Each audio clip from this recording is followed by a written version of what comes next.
Here's how to make a stand in Please Donate. Now, if you're in Roblox and you want to go up to an empty stand and start getting some money, you can always tap on it and hit stand or claim it. But first you need to create passes so that somebody will give you that money or Robux. So to do that, tap on the Roblox icon at the top left and let's hit leave and leave. Now we need to get into your menu. So tap on more at the very bottom right. And then we're going to scroll down and find create. Tap on that. And you're looking for your place. It needs to be set to public. If it's not, tap on those three dots. And instead of make private, tap on make public. Now let's tap on your place and then tap on the three lines at the top left. And we'll scroll down until you find passes. Tap on that. Let's hit create a pass, and you're going to create a new pass that says something like give me Robux or something like that. Now let's hit done and create pass. We've created that pass and there it is. All we need to do is tap on it. After we've tapped on it and opened it up, you'll be able to see at the top left, let's tap on those three lines and then tap on sales.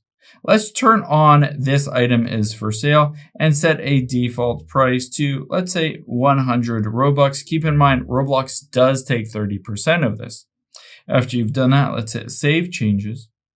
And now you'll be able to see all of your passes that essentially are for sale by going to the three lines at the top left here. And then we can hit back to passes. You'll be able to see all of those passes I have for sale. Now let's go back out here and go back to Please Donate by tapping on Home and Please Donate and Play. Now from here, let's just find an empty booth. You can see, oh, for some reason I'm like spawned on top of somebody here.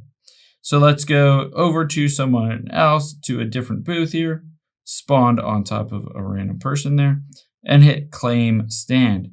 After you've done that, you'll be able to see all of your Robux or game passes that you have for sale. You can always hit the stand to edit it, and then you can edit the booth. You can edit the text. The text can say something like, give me Robux or something like that. Give me Robux. And then from here, just tap on return. And then you'll be able to see I can edit a bunch of different other things, the text font, stroke color, a bunch of different things. Once you're ready to go, anyone else will be able to essentially come back to here and then give you those Robux just by tapping on it.